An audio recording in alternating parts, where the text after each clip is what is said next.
The Ventura Superior Court Self-Help Legal Access Center presents Limited Conservatorship, what you need to know before you file. This video contains general legal information only and is not intended to constitute legal advice.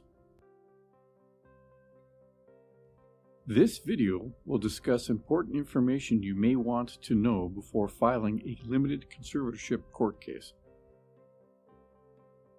A conservatorship is a legal process where a judge appoints a responsible person or organization, called a conservator, to take care of an adult, the conservatee, who cannot take care of themselves or manage their own finances. This is because the conservatee doesn't have the ability or capacity to make important life decisions. A limited conservatorship is a special type of conservatorship for adults with developmental disabilities.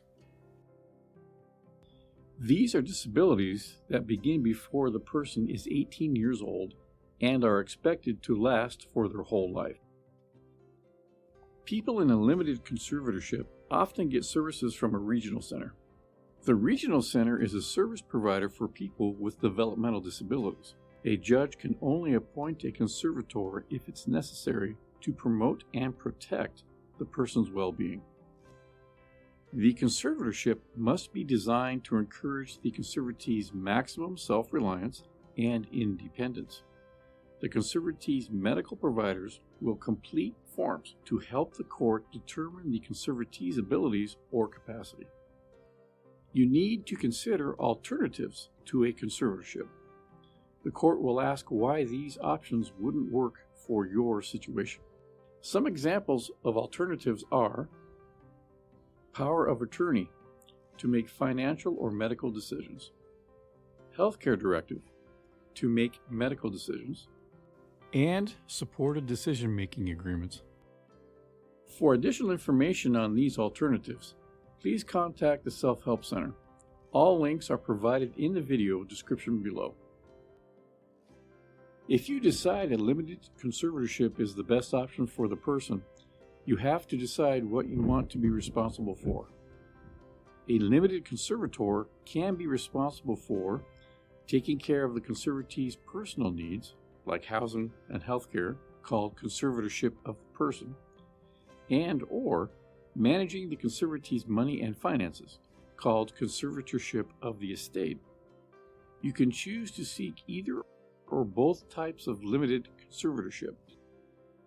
You do not need a conservatorship of the estate if the conservatee's only source of income is public assistance, like Supplemental Security Income, SSI, and has no other assets. In a limited conservatorship, there are 7 specific powers that can be granted to the conservator.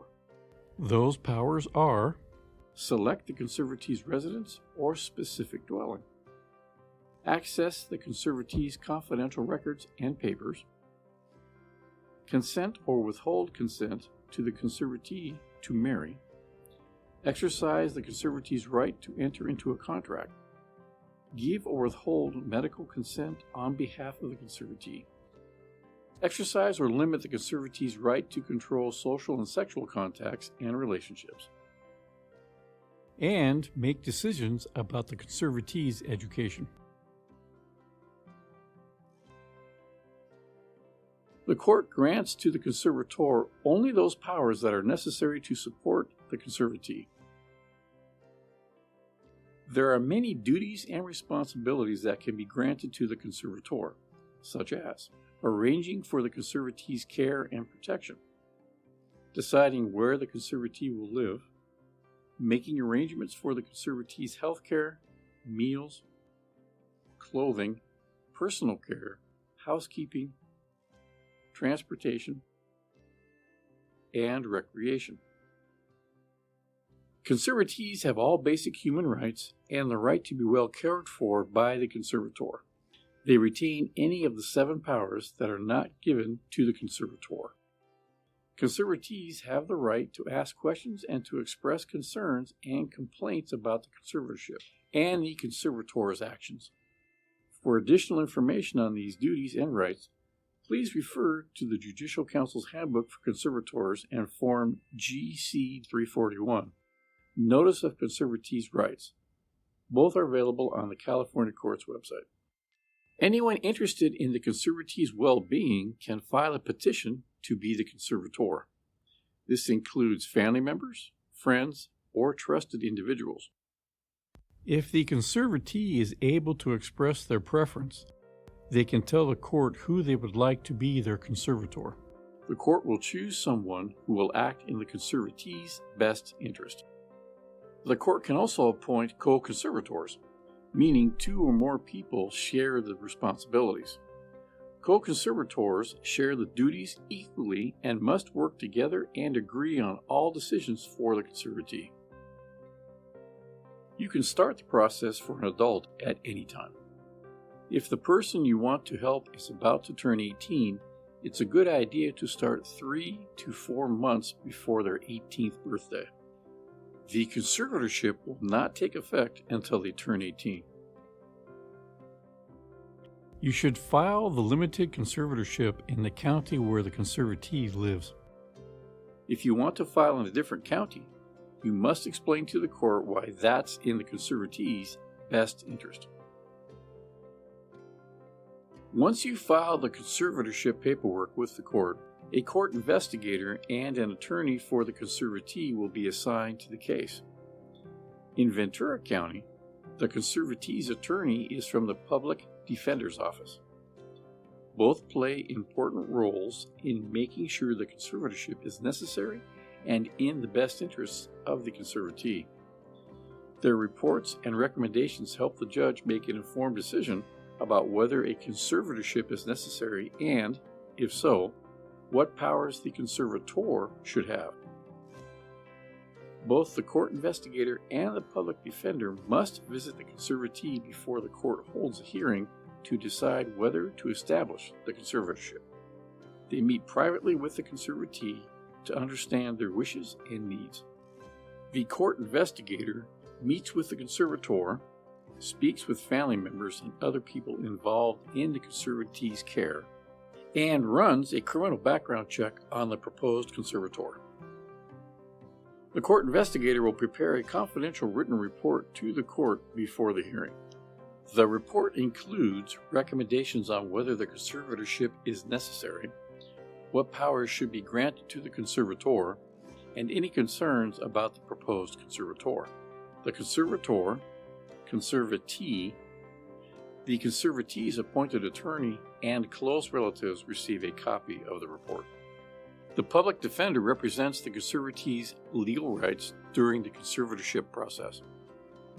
The public defender's duties include reporting to the court whether the conservatee agrees or disagrees with the conservatorship or the proposed conservator.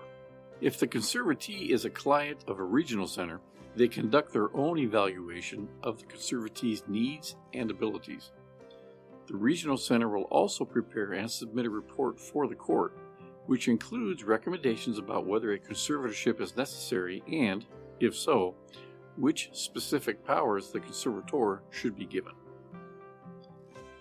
Establishing a limited conservatorship requires several steps. Here is a brief overview of the process.